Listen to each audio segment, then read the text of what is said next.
De retour dans le jeudi anthropologie, on passe maintenant au cours du jour sur la créativité des mathématiques africaines. Professeur. Oui, voilà. Moi, ce que je voulais vraiment dire, c'est que vous savez que la problématique de fond dans laquelle nous sommes, c'est qu'on demande aux enfants de s'adapter à une méthode pédagogique, alors que c'est la méthode pédagogique qui doit s'adapter aux enfants. Normalement. Maintenant, la deuxième chose qu'on constate, c'est que ce cerveau, il est bipolaire. En fait, il y a une partie du cerveau qui est plutôt dans la réflexion, l'autre qui est plutôt dans la créativité. L'Afrique a compris une chose extraordinaire. Il faut faire travailler les deux cerveaux. Pourquoi ? Parce que dans l'état des connexions, au niveau des enfants et des humains, vous avez des humains qui sont plutôt très logiques, d'autres qui sont plutôt très créatifs. Mais quand il y a des connaissances à faire passer, il faut que ces connaissances, surtout lorsqu'elles sont transversales, que les uns comme les autres puissent les maîtriser. Donc il faut pouvoir faire les choses de manière à faire en sorte que les deux parties du cerveau soient autant sollicitées l'une de l'autre. Bon. Moi j'ai déjà vu 14 000 enfants, donc aussi bien primaire, collège et au-dessus. Et ce que je constate et que je dis, puisque j'ai quand même fait 1 semaine et demie au rectorat, donc ici en Guadeloupe, à expliquer qu'il y a une méthode sur laquelle il n'y a pas de bons, il n'y a pas de mauvais élèves, il n'y a que des jeunes qui ont envie de participer à la compréhension de la connaissance et à ouvrir en eux les portes de la connaissance. Pourquoi ? Premièrement, en tant qu'adulte, en tant qu'enseignant, puisque j'interviens sur des ateliers, je ne suis pas là pour transmettre mon intelligence aux enfants. Parce que les enfants sont déjà intelligents. Et je leur dis, je leur répète, vous êtes déjà intelligents. Alors l'enfant me dit, mais comment ? Écoutez, un enfant qui prend une fourchette et qui met la fourchette dans sa bouche fait un calcul mathématique hyper sophistiqué. Vous n'êtes pas convaincu ? On prend un robot et on va demander au robot... Programmer. Voilà, on va programmer un robot la quantité pour mettre la main dans une assiette, prendre des aliments, monter la fourchette au niveau de la bouche et ouvrir la bouche et mettre les aliments dans la bouche. On peut programmer un robot pour s'asseoir sur une chaise. Donc, lorsqu'un enfant s'assied sur une chaise, mange avec une fourchette et la met dans la bouche, vous n'avez plus à lui enseigner les mathématiques, c'est pas la peine. Parce qu'il est à un niveau d'expertise mathématique qui dépasse l'entendement. L'enjeu, c'est pas de lui apprendre, mais de lui expliquer ce qu'il fait. Et pour lui expliquer ce qu'il fait, on part sur la base d'unités de mesure. Bon. Mais l'Afrique a introduit une réalité, c'est que il y a quand même l'aspect ludique des mathématiques qu'il faut préserver. C'est-à-dire que c'est un peu comme si vous rentrez dans un pays imaginaire où tout devient féerique et que vous rentrez dans un lieu où les matériaux sont des matériaux de l'univers des enfants. Moi, je ne vais jamais oublier que j'ai eu l'occasion d'intervenir donc, dans certains établissements. Je suis allé dans la cour de récréation avec les enfants. On a ramassé des graines, des plantes, des fleurs, et on a fait les mathématiques très avancées avec ce qu'on a trouvé dans la cour de récréation. Simplement pour montrer que l'enjeu, c'est de maîtriser un savoir. Le support importe peu. C'est le principe de l'algorithme qui compte. Et donc, je vais même mélanger des CE1, CE2, CM1, CM2 ensemble. Parce que l'Afrique, c'est par classe d'âge. Et j'ai montré qu'un CE1 peut cartonner sur un CM2 parce que tout simplement, il a une façon de visualiser la réalité. La chose aussi que je dirais par rapport à ça, c'est que n'oublions jamais que la vraie intelligence d'un enfant, c'est le bout de ses doigts. C'est là où se trouve la vraie intelligence. On voit bien que le bébé, il veut tout toucher avec la main, il veut tout mettre dans la bouche, parce que la vraie intelligence, elle est là. Donc, qui fait que il faut aussi que l'objet puisse être touché. Il faut aussi que l'objet puisse être manipulé. C'est ça l'enjeu. Donc, il y a une dimension des mathématiques dont on avait eu l'occasion de parler avec Paston, on a fait cet exposé la dernière fois. C'est le fait de pouvoir, par exemple, sur le sable ou sur le sol, avec un bâton, faire les traits au sol, à l'extérieur, dans la cour de récréation, et faire des mathématiques très avancées. Alors, si on peut montrer le premier élément, c'est pour expliquer, donc là, sur un tableau, ce que, je dirais, normalement, on peut faire au sol, dans du sable ou dans de la terre, avec des enfants à partir de leur baguette. Que vaut 22 fois 43. Alors, utilisons notre méthode. J'ai 22. Le premier chiffre est 2. Je trace 1, 2 lignes. Et pour le deuxième chiffre, je trace aussi 1, 2 lignes. Et j'ai représenté le nombre 22 par notre méthode. 2, 2, ça fait 22. Multiplié par 43, j'ai 4. Donc, je trace 1, 2, 3, 4 lignes. Et puis 3 pour le nombre 43, c'est 1, 2 et 3. Je vais marquer les points d'intersection de ces lignes. J'ai un point, un autre, ici, ici, ici et là, là, là, et puis ici, comme ça, comme ça, comme ça, ici, ici, là, et puis là. Et puis, on a ces points d'intersection. Je regroupe les points d'intersection par diagonale, dans ce sens. Une diagonale, 2 diagonales, 3 diagonales. Donc, j'ai ce groupe, et puis ce groupe, et puis ce groupe. Et je vais faire le dénombrement. J'ai 1, 2, 3, 4, 5, 6, 7, 8. Je marque 8. J'ai 1, 2, 3, 4, 5, 6, 7, 8, 9, 10, 11, 12, 13, 14. J'écris 14. Et j'ai 1, 2, 3, 4, 5, 6. J'écris 6. Alors ici, je constate que le nombre de points d'intersection pour la deuxième diagonale dépasse 10. Ici, j'ai 8. Ici, j'ai 6. Et si vous regardez le premier exemple, on n'avait pas une telle situation. Tous les points d'intersection par diagonale étaient strictement inférieurs à 10. Alors, comment traiter ce problème? Eh bien, chaque fois que le nombre de points d'intersection dépasse 10, le premier chiffre sera comme une retenue pour la diagonale qui précède. La diagonale qui précède cette diagonale, qui a 14 points d'intersection, eh bien, c'est celle-là. Donc, on va transférer 1 vers cette diagonale, c'est-à-dire on va ajouter 1 à 8. OK? Donc, 1 plus 8, ça va faire 9. Je fais 8 plus 1 parce que j'ai 14 et que j'ai dépassé 10. Donc, j'envoie le premier chiffre de 14 vers 8. 8 plus 1, ça fait 9. Je conserve le chiffre 4. Je conserve le chiffre 6. Donc, j'ai 9, 4, 6.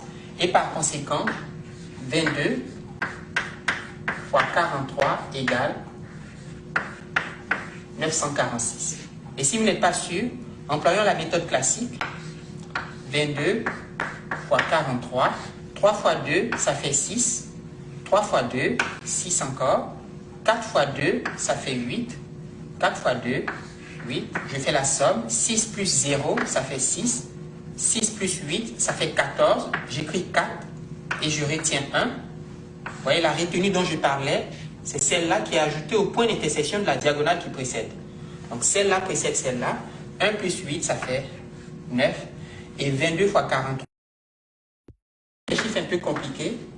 132 fois 221. Que vaut 132 fois 221? Je représente le nombre 132 par des lignes. Et le premier chiffre est 1. Donc, je marque un trait. Le deuxième chiffre est 3. Je marque 1, 2, 3 traits. Et le troisième chiffre est 2. Je marque 1, 2. Voyons le nombre 221. Le premier chiffre est 2. Je marque 1, 2 traits. Le deuxième chiffre est 2. Je marque encore 1, 2 traits. Et le troisième chiffre est 1. Je marque un trait. Je vais ensuite mettre en évidence les points d'intersection. Je mets en évidence les points d'intersection.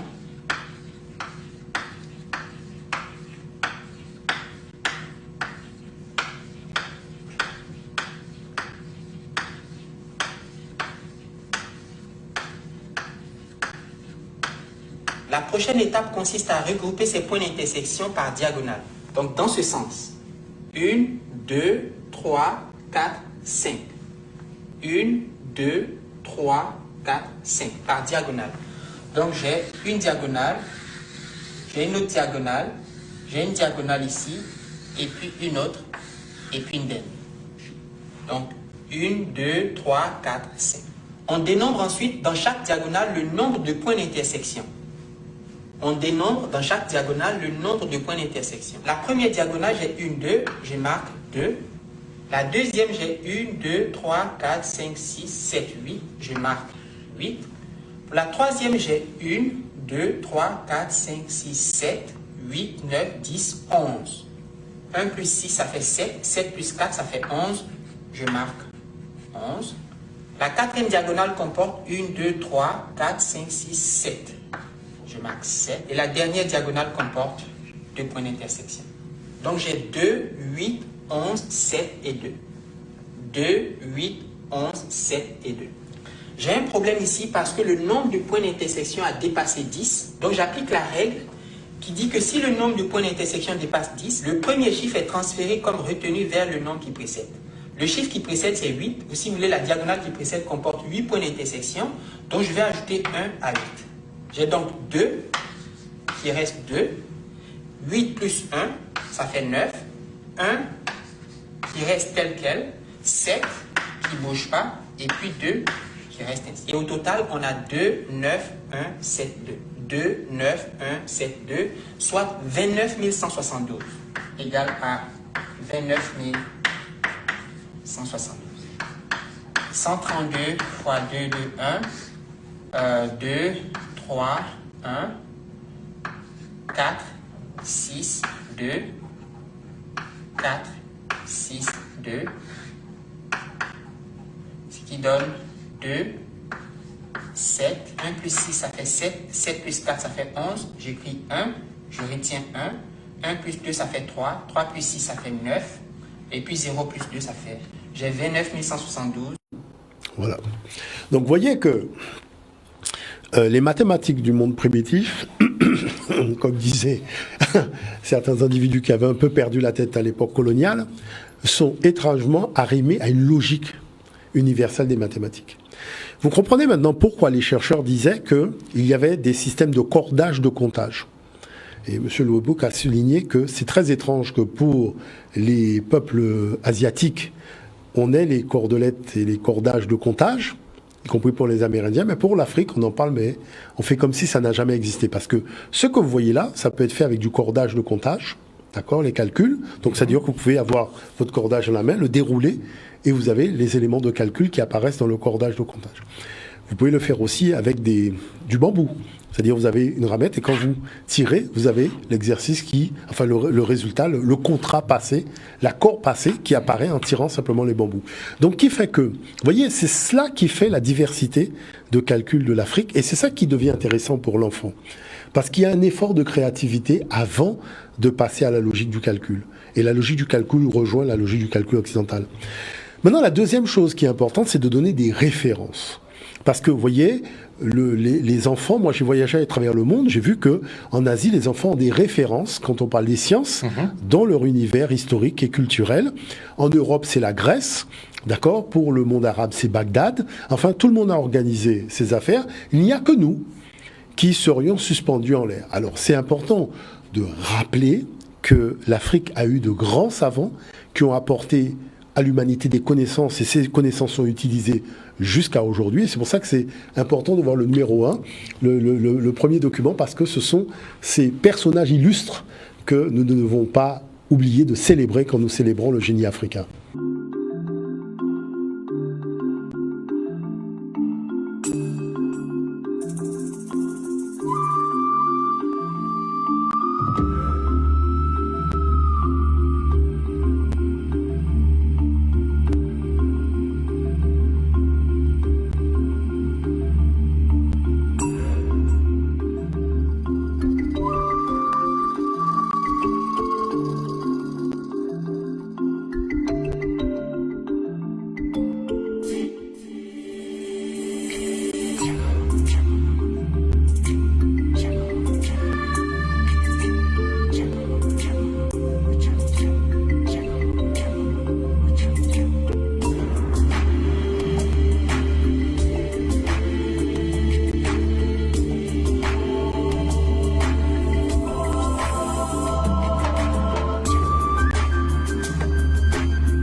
Et on voit donc qui a enseigné à Pythagore. Voilà, parce qu'on a quand même des éléments très importants dans l'histoire qui ont été donnés par les Grecs eux-mêmes, c'est-à-dire quel était le nom de leur professeur africain.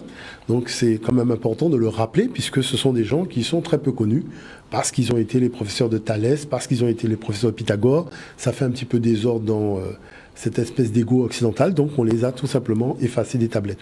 Donc tout cela pour dire que lorsqu'on revient sur cette dimension africaine de la logique des calculs, on découvre des choses très intéressantes. Et si on peut voir le document de la BBC, parce que la BBC est descendue en Afrique, ils ont été en Éthiopie, et là ils ont découvert quelque chose d'assez extraordinaire. D'ailleurs, ce document en anglais que j'ai moi-même traduit, voilà, pour que vraiment tout le monde puisse avoir accès aux informations.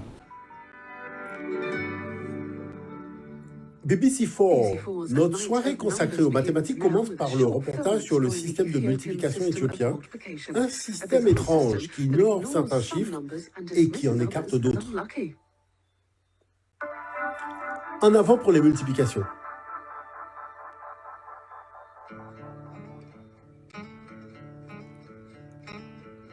Pourriez-vous imaginer un monde sans fractions mathématiques?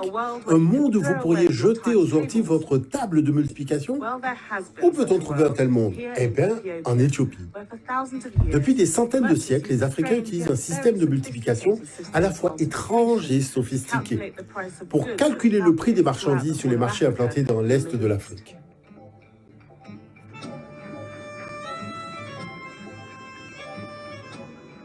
Aujourd'hui, le prix du café éthiopien est calculé sur des caisses enregistreuses. En Occident, nous utilisons notre technologie moderne, mais il y a 3000 ans, ce sont les cailloux qui servaient à nos échanges commerciaux. Tout ce qu'il faut savoir, c'est comment diviser ou multiplier un chiffre par 2. Pour les Occidentaux, le système de calcul éthiopien est si étrange qu'il semble relever plus de la magie quand on fond. Pour multiplier 11 par 15, il suffit de mettre ces chiffres sur 2 colonnes, puis d'aligner les chiffres de gauche en ignorant les fractions. 11, c'est 5, puis 2 et enfin 1, et dans l'autre colonne, on multiplie par 2, soit 15, 30, 60, 120. Chaque fois qu'un nombre pair apparaît dans la lignée, ignorez la rangée. Groupez les chiffres restants dans la colonne de droite et comptez, vous obtenez 165. C'est la bonne réponse. Il semble incroyable qu'un système puisse ignorer les fractions et supprimer les lignes de calcul et quand même obtenir de bons résultats. Mais cela fonctionne à chaque fois. Prenons un autre exemple. Lorsqu'on multiplie 31 par 25, on multiplie tout d'abord 31 par 5, puis par 20. On obtient alors 775.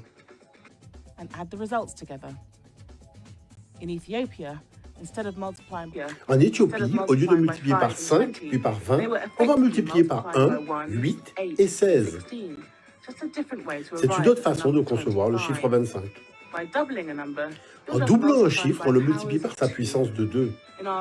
Dans la colonne de droite, le nombre 31 est multiplié par 1, 2, 4, 8 et 16. Maintenant, il suffit d'additionner les chiffres dont le total est 25, soit 1 plus 8 plus 16. Finalement, c'est très astucieux. Cochez les chiffres pairs sur la gauche, conservez les bons chiffres élevés à la puissance de 2 sur la droite. Les lignes 2 et 4 disparaissent en laissant celles du 1, du 8 et du 16. En fractionnant la multiplication en puissance de 2, le calcul est converti en base 2 arithmétique. Quand toutes les sommes ont été alignées, il ne reste plus qu'à faire une addition. 775 est le résultat. C'est un système qui semble totalement étrange aux Occidentaux qui ne savent pas qu'ils l'utilisent des milliers, des dizaines de milliers de fois par jour. Car c'est grâce à ce système que tous les ordinateurs fonctionnent aujourd'hui. Il y a 3 raisons pour lesquelles nous utilisons ce système. Deuxièmement, ce système réduit la multiplication à une suite d'additions. Troisièmement, tous les types de calculs sont finalement simplifiés. Simplifier les calculs fut la quête ultime des mathématiciens éthiopiens. Leur ingéniosité est la clé de notre modernité. Leur méthode de calcul est exactement le mode de fonctionnement des ordinateurs. Ainsi, des centaines de siècles avant l'invention des ordinateurs, ce sont les Africains qui ont inventé le code d'accès à notre modernité. Excellent. J'avoue que le cerveau bug au début parce qu'on n'est pas habitué. Totalement, mais comme on n'a plus le temps, on reviendra sur les exercices. Mais je tiens quand même à dire une chose. Et il faut bien comprendre ce que je dis parce que c'est important. J'ai demandé à beaucoup de chercheurs à travers le monde, est-ce qu'ils auraient trouvé un autre peuple que le peuple africain qui aurait atteint un tel niveau de mathématiques, je dirais, parce que là, nous sommes dans la sophistication informatique. Tout le monde m'a dit non. Le dernier à qui j'ai demandé, c'est M. Iglash, aux États-Unis. Il m'a dit franchement, nous-mêmes, on s'est posé la question, on a été partout, mais il n'y a qu'en Afrique où on a vu ça. On a vu quoi? Vous savez qu'on dit que nous sommes dans deux systèmes. Il y a le système binaire informatique, le 1 et le 0, d'accord? Donc, qui va fonctionner avec les puissances de 2. Vous avez la partie décimale entre le 0 et le 9. Comment l'Afrique, à l'origine des mathématiques, a combiné les deux? Parce que ce que je vous ai montré, là, le 1, 8, 16, ce sont les puissances de 2. Et avec les chiffres à côté. Tout ça calculé avec des petits grains de café. C'est-à-dire que vous avez devant vous les seules mathématiques au monde qui allient les deux systèmes. À partir de là, il ne faut même pas s'étonner que la solution à l'informatique, parce que l'ordinateur, c'est un système de calcul sophistiqué, il fallait trouver un système d'algorithmes de calcul sophistiqué parmi les peuples de la planète pour pouvoir réussir à atteindre l'objectif fixé à cette technologie. Et c'est là où on voit pourquoi l'Afrique est la seule à avoir remporté le challenge. Il n'y a pas de numéro 2, il n'y a pas de numéro 3. C'est-à-dire que l'Afrique est montée sur la première marche. À côté, il n'y a personne. Non, il faut bien comprendre ce que je dis. Il n'y a qu'une marche. Et M. Iglash m'a dit une chose. Si vous voulez comprendre, M. Omotune, je vais vous dire très clairement de quoi il s'agit. Lorsque vous ouvrez un ordinateur, il y a un seul cerveau au monde qui fonctionne comme ça, c'est le cerveau de l'Africain. Et en fait, lorsque vous ouvrez un ordinateur, vous rentrez dans le cerveau africain. Il n'y a pas d'autres cerveaux qui font ce genre de calcul. Donc c'est ça qu'il faut comprendre. Parce que pour le moment, vous avez beaucoup de professeurs de mathématiques qui ont des réticences à enseigner nos mathématiques. Pourtant, il y a la semaine des mathématiques. Pourquoi, dans le cadre de cette semaine des mathématiques, on parle de diversité, on parle de culture mathématique, mais on est toujours serré dans le contexte occidental, soit à cause de l'inspecteur, soit à cause du rectorat. Je pense que tous ces gens-là doivent revenir à la raison. Ce n'est pas un travail pédagogique, c'est un doctrinement idéologique. On n'est pas chez les nazis. Ce n'est pas un enseignement nazi.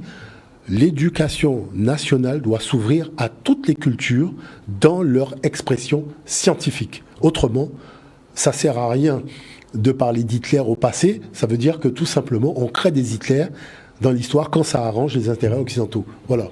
Merci beaucoup, professeur.